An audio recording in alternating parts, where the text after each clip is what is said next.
ठकोरन जो कहर ठकोरन जो कहर ठकोरन जो कहर ठकोरन जो कहर सासा जुल्म बंद कयो सासा जुल्म बंद कयो सासा जुल्म अमरकोट लग बाढ़ई में मेघवाड़ बिरादरी जे कदीमी कब्रिस्तान ते ठकोर बिरादरी जे बासुरदुरनि कब्ज़ो करे छॾियो आहे। इन वाक़े ख़िलाफ़ मेघवाड़ बिरादरी जे सवें माण्हुनि एहतिजाजी मुज़ाहिरो कयो। उन मौक़े ते प्रेम सतराम ऐं दिलीप कुमार ऐं ॿियनि मेघवाड़ बिरादरी जे सवें माण्हुनि एहतिजाज कंदे दाहियो त ठकोर बिरादरी जा जेके माण्हू आहिनि उहो असांजे कब्रिस्तान ते ज़बरदस्ती हथियारनि जे ज़ोर ते कब्ज़ो करे वेठल आहिनि। असां बार बार हुननि खे मिनथूं कयूं पर हू मञण लाइ तयारु न आहिनि।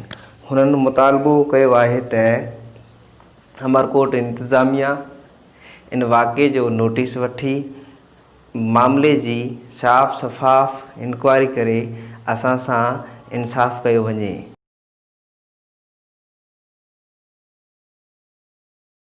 कब्रिस्तान जो ही असांजो पुराणो 100 साल कब्रिस्तान है। साम्हूं जेको असांखे नज़र अचे थो ग्राउंड है 100 साल पुराणो। हाणे हींअर जेको आहे उहो ठकुरनि छा कयो आहे कब्रिस्तान जे चौधारी ॾिनो आहे लोड़ो पंहिंजी ज़मीन जो मुआवज़ो ठाही। ज़मीन हितां खां जाम परते ज़मीन जो हिते वेझड़ाई में नालो निशान कोन्हे। मेघवाड़नि जो आख़िरी घर ई मेघवाड़नि जे घरनि जे पासे में हिननि छा कयो आहे कब्रिस्तान ऐं ग्राउंड खे जेको छा कयो आहे लोड़ो ॾिनो आहे। हाणे हीउ लोड़ो ॾिनो हीउ चवनि था त हीअ असांजी ज़मीन जो मुआवज़ो आहे, हीअ असांजी ज़मीन ऐं मेघवाड़नि जी ज़मीन कोन्हे। ऐं इन ते 2 टे चकर राजूनी थियूं आहिनि, 2 टे चकर पाड़े जा ऐं ठकुर मेघवाड़ सभु जेके आहिनि उहे मुतफ़िक़ थिया आहिनि त भई ठीकु आहे हीअ मेघवाड़नि जो हीअ ठकुरनि जो हर मामले जेको उहो इन नतीजे ते ॻाल्हि पहुचे थी त हू छा था कनि इन फ़ैसिले खां मुड़ी था वञनि, मुंहुं मोड़ी था वञनि, चवंदा भई हीउ फ़ैसिलो असांखे मंज़ूरु कोन्हे। हाणे इन ई करे असीं इंतिज़ामिया खे अव्हांजे इन चैनल जे थ्रू इंतिज़ामिया खे आला इख़्तियारनि खे अपील कयूं था त हीउ असांजो जाइज़ मसइलो आहे। असीं ठकुरनि सां गॾु ठकुर जॾहिं हिते आया आहिनि उन्हनि सां गॾु हिते अची वेठा आहियूं। हू 100 साल पुराणा आहिनि त असीं बि 100 साल पुराणा आहियूं। हू उन्हनि जो जेतिरो हक़ ॻोठ जो ओतिरो असांजो हक़ आहे। हीअ असांजो जाइज़ मसइलो कब्रिस्तान ऐं ग्राउंड जो प्लाट जेको उहो असांजो इहो ख़ाली कराए ॾिनो वञे। महिरबानी। असल में असां ॻोठ बाड़ाई जा ठकुर हिते असांजे घरनि जे अची हिते कब्ज़ो कयो आहे। असां कुझु कोन था चाहियूं त असांजे घरनि ते अची कब्ज़ो कनि। असां बसि इहो चाहियूं था त महिरबानी करे असां सां इंसाफ़ कयो वञे त हीअ असांजे कब्रिस्तान ते अची करे हिननि हिते अची पंहिंजा लोड़ा ॾिना आहिनि। हिते अची करे ऐं हुतां हिते चए थो असांजी बनी आहे पर हिते का बनी हिनजी आहे कोन। ठीकु आहे, अलाए केसि ताईं परे बनी आहे हिते अची असांजे घरनि में अची हिन लोड़ ॾिना आहे। महिरबानी करे असां सां इंसाफ़ कयो वञे। मकान ते हाणे कब्ज़ो करे असां खां वाक़ई ज़ुल्म आहे, ज़ुल्म आहे, ज़ुल्म। हा असुल किथे जा आहियो? बाड़ाई बाड़ाई जा केतिरे सालनि खां रहो पिया? माना अॼु खां ले माना 100 साल थिया। 100 साल थिया आहिनि ठकुरनि अची कब्ज़ो कयो। असांजे ॻोठ में तक़रीबन 150 खां मथे असांजे मेघवाड़नि जा घर आहिनि। असांजे मकान आहे, इन्हनि ते ठकुरनि कब्ज़ो कयो आहे। ज़ोरी ज़बरदस्ती असांखे धमकाए असांजे ॿिन्हिनि ते कब्ज़ा करे असांजो हितो लंघ बंदि करे ॿकरियुनि जो ॿकरियूं हूंदियूं आहिनि उन्हनि खे बि हिते असांखे मटन कोन था ॾियनि। असांजे छोकिरा ग्राउंड ते अचनि था हिननि खे खेॾणु कोन था ॾियनि। चवनि था तव्हांखे मार ॾींदासीं, हीअं कंदासीं। असांजो जेको लंघ रस्ता सभु बंदि करे छॾिया आहिनि। असांखां ज़ुल्म आहे। असांखां जाम हिननि खां बर्दाश्त कयो। हिननि कोन असां हदूं ओरांगी असांखे तमामु घणी तकलीफ़ूं ॾियनि था। असीं कुझु दोस्त ॿाहिरि जे तरफ़ां ऐं ॿिया जेके साफ़ी दोस्त आहिनि उहे सभु गॾिजी आया आहियूं। हीउ जेको कब्रिस्तान वारो मसइलो आहे जे मेघवाड़ बिरादरी जो पुराणो जेको मासूमनि वारो कब्रिस्तान आहे जंहिं ठकुर बिरादरी जे कुझु माण्हुनि ॿुधो आहे त राति हिननि सिरूं बि लाथियूं आहिनि ऐं कब्ज़ो करण जी कोशिशि कई आहे।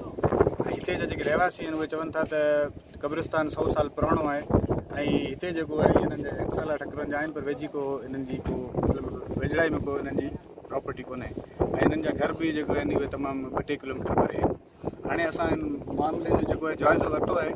हाणे असां जेका इहा मुआइनो करण खां पोइ हिन नतीजे ते ॿुधायूं अञा ठकुरनि जो मौक़ुफ़ असां कोन ॿुधो आहे उहो छा था चवनि उन खां पोइ मामले जी जेका शक्ल असां हिते ग्राउंड रियलिटी ते हिते आयासीं, विज़िट कयोसीं। असां ॾिठोसीं त हिते ठकुरनि जा घर हिते आहिनि ई कोन। ठकुरनि जा घर हितां खां 2 किलोमीटर मुफ़ासिले ते आहिनि ऐं हिते मेघवाड़नि जा घर आहिनि 100 फुट जे बराबरि में। ग्राउंड बि आहे, नंढनि ॿारनि जो कब्रिस्तान बि आहे। ग्राउंड रियलिटी ॾिठीसीं त असांखे इहो लॻो त बाबा ठकुरनि हिते कब्ज़ो कयो आहे असांजे एनालाइस मुताबिक़। हाणे वधीक जेकॾहिं उन्हनि वटि बनी जा काग़ज़ आहिनि त काग़ज़ ज़ाहिर कनि न त ॿी सूरत में इन्हनि ग़रीबनि खे हिसाइण बंदि कनि। असां इन्हनि ग़रीबनि सां गॾु आहियूं। को ठकुरनि ऐं मेघवाड़नि जो मसइलो जेको कल्ह खां पोइ हले पियो, जेको घरनि जे भरिसां मेघवाड़नि जे घरनि जे भरिसां जेका बनी आहे, ऐं उते जॾहिं असीं ग्राउंड ते पहुता आहियूं त हिते मौजूदु जेको आहे हिकिड़ो ॿारनि जो क़ब्रस्तान आहे, उन जे भरिसां हिकिड़ो ग्राउंड आहे, ऐं वेझा जेके घर आहिनि उहे मेघवाड़नि जा आहिनि। हाणे मेघवाड़ चवनि था त हिननि ठकुरनि जेको आहे हिते सिरूं किरायूं आहिनि, हू हिते का कंस्ट्रक्शन करणु चाहिनि पिया। असां सिविल सोसाइटी दोस्त बि असां सां गॾु आहिनि, वकील दोस्त बि आया आहिनि हिते।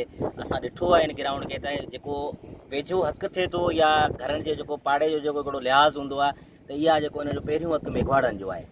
ठकुरनि जा पंहिंजा घर बि हिते हिन जेको आहे ग्राउंड खां तमामु परे आहिनि। असां चाहियूं था त हिन जेको मसइले खे पुरअमन तरीक़े सां जेका इंतिज़ामिया आहे उहा पाण हल करे, या एक्चुअल में जेका आहे सॼी ज़मीन आहे उहा सरकारी ज़मीन आहे, कंहिंजा बि खाता न आहिनि। जेका गौचर आहे उन में सुप्रीम कोर्ट जेको आहे डायरेक्शन आहिनि उहे त गौचर ते केरु बि कब्ज़ो नथो करे सघे। सरकारी ज़मीन डायरेक्टली जेके आहिनि उन इंस्ट्रक्शन ॾिनल आहिनि उन्हनि खे। ऐं असां बि चाहियूं था त माना इहो जेको पुरअमन तरीक़े सां जेको मसइलो हल कयो वञे, ऐं इन खे जेको आहे जल्द खां जल्द जेको इंतिज़ामिया आहे हिन खे जेको आहे तहरुक वठे ऐं अचे, ऐं जेका बि आहे ग्राउंड रियलिटी खे ॾिसी करे हिन मसइले खे हल कये। जीअं इन में जेको ईंदड़ या हीअ जेके बि दोस्त आहिनि असांजा हिते मौजूदु आहिनि, अगरि तव्हां मसइलो न हल कंदो त उहो मसइलो जेको आहे तव्हांजो जेको आहे एहतियात न ई उन में हलियो वेंदो। त असां कोशिशि कयूं था, संगत खे इहो अर्ज़ु कयूं था, इंतिज़ामिया खे इहो अर्ज़ु कयूं था त उहो इन मसइले खे जल्द खां जल्द हल कनि।